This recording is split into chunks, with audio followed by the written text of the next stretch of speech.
South ఇండియాలోనే అతి తక్కువ ధరలకి రత్నాలనందించే ఏకైక సంస్థ 6JVR. ఒడిశా రాష్ట్రానికి చెందిన కోరాపుట్ ప్రాంతానికి చెందిన మోహన్ కిలో అలానే గరుడ అనే 22 సంవత్సరాల యువతి వీళ్ళిద్దరూ కూడా సహజీవనం చేస్తున్నారు. ఎన్నో రోజులుగా వీళ్ళిద్దరు సహజీవనంలో ఉన్నారు. అయితే ఏం జరిగిందో ఏమో తెలియదు కానీ చిన్నపాటి తగువు ఒక యువతి ప్రాణాల మీదకి వచ్చిందని అయితే చెప్పాలి. ఆ యువతిని చంపేసి విజయనగరం జిల్లా మరుపల్లి హైవే వద్ద ఏదైతే ఉందో గజపతి నగరం మరుపల్లికి వెళ్ళే హైవే వద్దనమాట, అక్కడ మామిడి తోటలో యువతిని పాతి పెట్టడం అయితే జరిగింది. వెంటనే ఏమీ తెలియనట్టు అనమాట జూలై 28న యువతిని చంపేసి ఇక్కడ 29ని తీసుకొచ్చి ఇక్కడ పాతి పెట్టి 30న వెళ్ళి కోరాపుట్లో అయితే ఫిర్యాదు చేశాడు పోలీసులకి. నేను సహజీవనం చేస్తున్న యువతి అయితే కనిపించటం లేదు అని చెప్పి పోలీసులకు ఫిర్యాదు చేశాడు. అయితే ఆ యువతి తల్లిదండ్రులు కూడా ఆ యువకుడినే అనుమానం వ్యక్తం చేస్తూ ఆ యువకుడిపై అనుమానం వ్యక్తం చేస్తూ పోలీసులకు అయితే ఫిర్యాదు చేయడం జరిగింది. ఒకసారి ఆ విశేషాలు అయితే మనం చూద్దాం.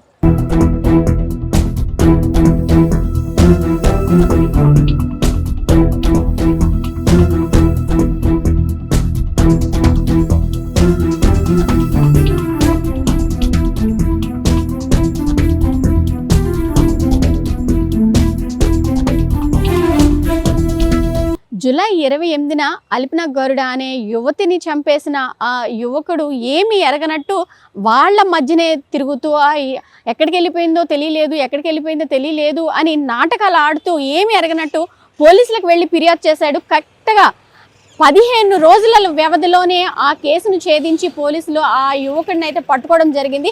వాళ్ళ స్టైల్లో విచారించేసరికి ఆ యువతిని ఎక్కడైతే చంపి తీసుకొచ్చి పాతి పెట్టిన విషయం అయితే పోలీసులకు కూడా తెలపడం కూడా జరిగింది. పోలీసులు అయితే అక్కడ మృతదేహానికి అక్కడ వెలికి తీయడానికి మెజిస్ట్రేట్స్ సహాయంతో అయితే ఆ యువతిని తీసుకొచ్చి అలానే ఆ యువతి తల్లిదండ్రులు కూడా అక్కడ తీసుకొచ్చి ఆమె వేసుకున్న బట్టల ద్వారా ఆ యువతిని గుర్తుపట్టడం జరిగింది. తల్లిదండ్రులు కూడా ఈ అమ్మాయిని చంపేసిన ఘటనపై అయితే పోలీసులు కూడా ఫిర్యాదు చేయడం కూడా జరిగింది. ఎందుకంటే గత కొన్ని రోజులుగా వాళ్ళిద్దరు సహజీవనంలో ఉన్నారు. ఇటువంటి ఘటన చోటు చేసుకోవడం, మా అమ్మాయిని చంపేయడం నిజంగా మేమైతే క్షమించము అని చెప్పి ఆ తల్లిదండ్రులు అయితే పోలీసులకు కంప్లైంట్ ఇవ్వడం, అలానే వాళ్ళు రోధిస్తున్న తీరు అయితే నిజంగా బాధాకరం అని అయితే చెప్పొచ్చు. ఈరోజు ఒరిస్సా రాష్ట్రం Koraput district Singilguda police station inspector madam గారు మన గజపతి పోలీస్ స్టేషన్కి వచ్చి మన పోలీస్ అసిస్టెన్స్ కావాలని అడిగారు. అంతటా ఏం జరిగిందని అడగగా వాళ్ళ పోలీస్ స్టేషన్ పరిధిలో ఉన్నటువంటి అల్పినా గరుడ 22 సంవత్సరాలు అమ్మాయి బ్యూటీషియన్గా వర్క్ చేస్తూ గత 2 years నుంచి కూడా మోహన్ కిల్లో మన అతనితో సహజీవనం చేస్తూ ఉన్నది. సహజీవనం చేయడం వలన వాళ్ళిద్దరి మధ్య తేదీ 28/7/2021 గొడవ జరగడం వల్ల ఈయన మోహన్ కిల్లో అని అతను మేబీ చంపి ఉండి 29వ తారీఖున మన గజపతి నగరం లిమిట్స్ మరుపల్లి లిమిట్స్లో మామిడి తోటలో పాతిపెట్టడం జరిగింది.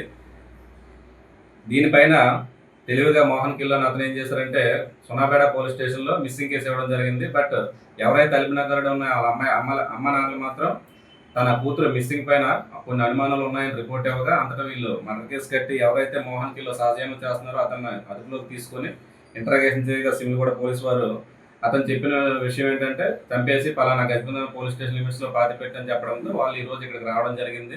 పాతిపెట్టిన శవాన్ని తీయాలంటే మనకి రూల్స్ ప్రకారం ఎగ్జిక్యూటివ్ మేజిస్ట్రేట్ మండల ఎగ్జిక్యూటివ్ మేజిస్ట్రేట్ గారి పర్మిషన్ ఉండాలి. కాబట్టి వాళ్ళు మండల ఎగ్జిక్యూటివ్ మేజిస్ట్రేట్ గారికి రిప్రజెంటేషన్ ఇవ్వగా అంతటా మన గజపతి మండల ఎగ్జిక్యూటివ్ మేజిస్ట్రేట్ గారు అలాగే ఒరిస్సా నుంచి వచ్చిన మండల ఎగ్జిక్యూటివ్ మేజిస్ట్రేట్ గారు వాళ్ళ సమక్షంలో ఫోరెన్సిక్ డాక్టర్స్ పాతిపెట్టిన డెడ్ బాడీని బయటకు తీసి వెరిఫై చేశారు. అంతటా ఎవరైతే ఈ అల్పినా గరుడ అమ్మాయి ఉందో వాళ్ళ పేరెంట్స్ అనేవాళ్ళు బట్టలను బట్టి అలాగే మొక్కలను బట్టి వాళ్ళ అమ్మాయిగా గుర్తించారు. అంతటా ఇతన్ని ముద్దాయిగా మోహన్ కిల్లో అతను ముద్దాయిగా గుర్తించి ఫర్దర్ ఇన్వెస్టిగేషన్ నిమిత్తం పంచనామా కంప్లీట్ చేసి ఫర్దర్ ఇన్వెస్టిగేషన్ నిమిత్తం డెడ్ బాడీని ఒడిశా స్టేట్కి తీసుకెళ్ళడం జరిగింది. చూసారు కదా విజువల్స్లో చూసుకుంటే అక్కడ కోరాపుట్కి చెందిన పోలీసులు అయితే ఇక్కడికి వచ్చి గజపతి నగరం పోలీసులు కూడా అప్రోచ్ అవ్వడం జరిగింది. వీళ్ళందరూ కలిసి అక్కడ మృతదేహాన్ని ఈ వ్యక్తి ఎవరైతే ఉన్నారో మోహన్ కిలో అనే వ్యక్తి ఆ యువతిని ఎక్కడైతే పాతి పెట్టాడో అక్కడికి వెళ్ళి అయితే మృతదేహాన్ని అయితే బయటకు తీయడం జరిగింది. పోలీసులు దీనిపై కూడా దర్యాప్తు చేస్తూ కేసు నమోదు చేస్తున్నట్లు కూడా చెప్తున్నారు. కానీ చూసుకుంటే ఇటువంటి సంఘటనలు ప్రతి ఒక్కరిని కలవరపెడుతున్నాయి. విజయనగరం జిల్లాలో కూడా ఇటువంటి సంఘటన చోటు చేసుకోవటం ప్రతి ఒక్కరిని కూడా కలవరపెట్టిందని అయితే చెప్పొచ్చు. ఎందుకంటే ఈ మధ్య ప్యాషన్ అయిపోతున్నాయి. ప్రతి ఒక్కరు కూడా ఇలా చాలా ఈజీగా చంపేసుకోవటం లేదా చచ్చిపోవటం అనేది చాలా దారుణంగా జరుగుతుంది. కానీ దీనిపై అంటే అంటే ఎలా చెప్పాలో కూడా తెలియని పరిస్థితి. ఎవరైనా అవేర్నెస్ తీసుకురావాలా, లేదంటే వాళ్ళ కౌన్సిలింగ్ ఇవ్వాలా, ఏమి కూడా అర్థం కాని పరిస్థితి అయితే కనిపిస్తుంది. ఏదైనా సరే చిన్న చిన్న విషయాలకి ఇలా ఓ వ్యక్తి ప్రాణం తీసేయటం నిజంగా దారుణము. వాళ్ళిద్దరూ కూడా కొన్నేళ్లుగా సహజీవనం చేస్తున్నారు.